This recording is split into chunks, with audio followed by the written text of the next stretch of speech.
"No one hits that far in crosswinds," declared the SEAL instructor, watching his elite snipers miss target after target. The old man, raking leaves nearby, paused, glanced at the fluttering flag, then at the distant target.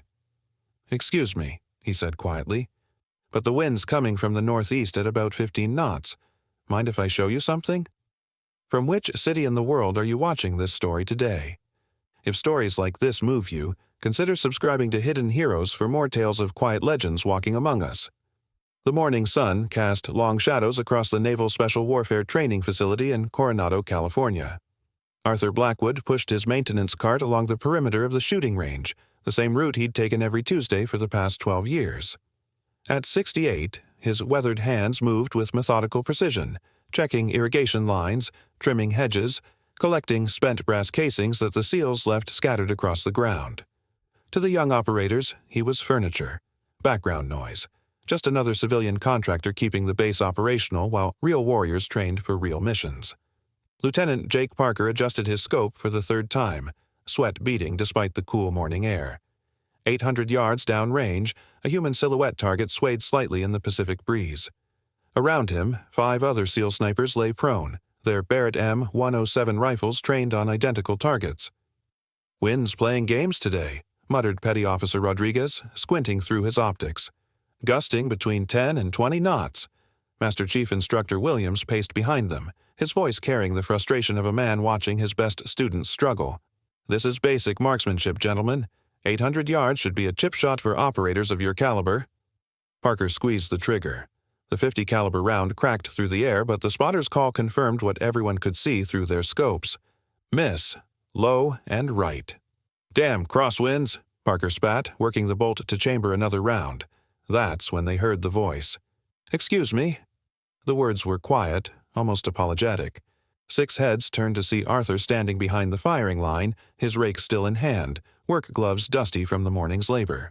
His faded blue coveralls bore the Naval Facilities logo, and his weathered baseball cap sat askew over silver hair.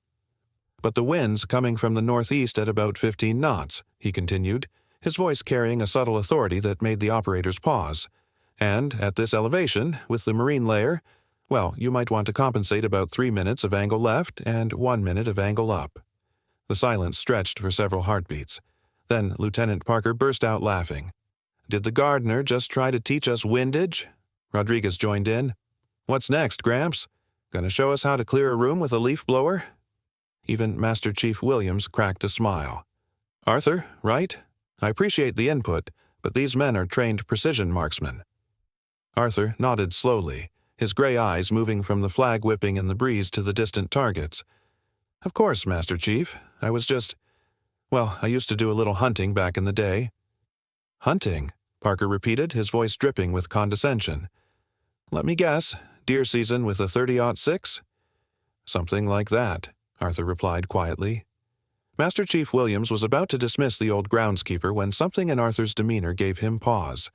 There was a stillness about the man, a way he held himself that seemed oddly familiar. Williams had spent 30 years in special operations, and he'd learned to recognize certain qualities in men who'd seen combat.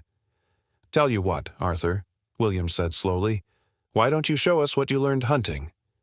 The suggestion hung in the air like gunpowder smoke. Parker sat up, incredulous. "Master Chief, you can't be serious." "Dead serious, Lieutenant.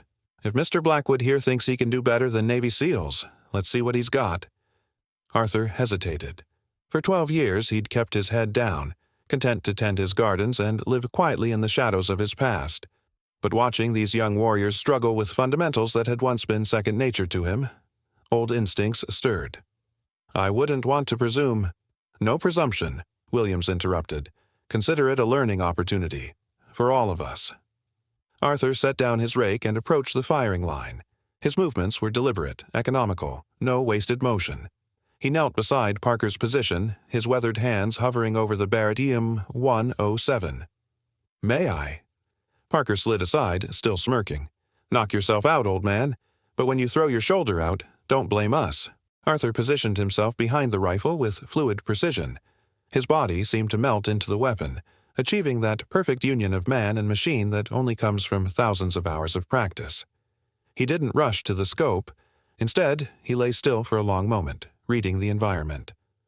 Barometric pressures dropping, he murmured more to himself than to the watching SEALs.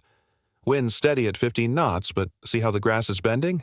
There's a thermal updraft about halfway to target. He finally settled behind the scope, his breathing immediately falling into the controlled rhythm that snipers know by heart.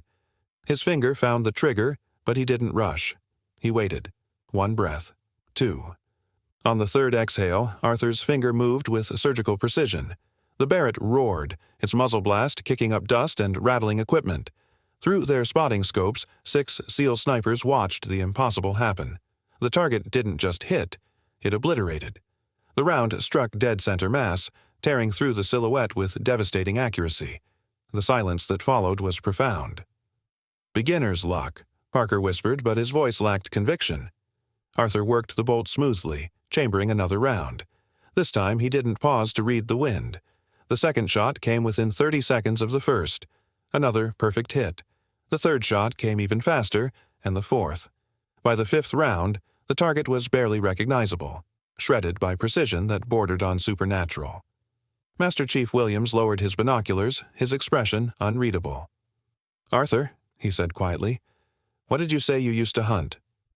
Arthur slowly lifted his head from the scope, his gray eyes holding depths that hadn't been there moments before. When he spoke, his voice carried the weight of decades. "Different kind of hunting, Master Chief." Williams studied the old man's face, and suddenly details clicked into place. The way he'd handled the rifle, the breathing technique, the casual mention of MOA adjustments and thermal updrafts, and something else, a quality of stillness that Williams had only seen in one type of man. "What's your last name again, Arthur?" "Blackwood." The name hit Williams like a physical blow. He'd heard that name before, whispered in the hallways of Quantico, spoken with reverence in Marine sniper schools, carved into the memory of anyone who'd studied long-range precision shooting. "Arthur Blackwood," Williams repeated slowly. "Force Recon, Vietnam?" Arthur nodded once. "Jesus Christ," Rodriguez breathed. "You're the Blackwood, the ghost of the Mekong." The SEALs stared in stunned silence. Every sniper in the military knew the legend of Arthur Blackwood, the Marine who'd held the confirmed kill record for over 40 years. The man who'd single-handedly changed the course of 3 major engagements in Vietnam. The sniper who'd vanished from military records in 1975 and become a ghost story told in warrior circles. Parker's cockiness evaporated entirely. "Sir, we didn't know." Arthur stood slowly, his joints protesting after decades of hard labor. "No reason you should. That was a long time ago, in a different world." He handed the Barrett back to Parker with the same care he'd shown while pruning roses. "But the wind reading still applies. Northeast at 15 knots, compensate 3 left, 1 up." Master Chief Williams stepped forward, his voice carrying newfound respect. "Mr. Blackwood, I think my men could learn a great deal from you." Arthur shook his head gently. "They're fine operators, Master Chief. They just needed to remember that shooting isn't about the technology, it's about understanding the environment. The wind doesn't care about your rank or your training. It only responds to respect and patience." He picked up his rake, preparing to return to his duties. "Besides, I'm just the groundskeeper. You wouldn't want word getting out that your SEALs were taking shooting lessons from the gardener." Williams watched the old man walk away, his mind racing. How many other legends were hiding in plain sight? How many quiet heroes pushed brooms and trimmed hedges while warriors in training learned their craft? "Mr. Blackwood," he called out. Arthur paused, turning back. "Would you mind?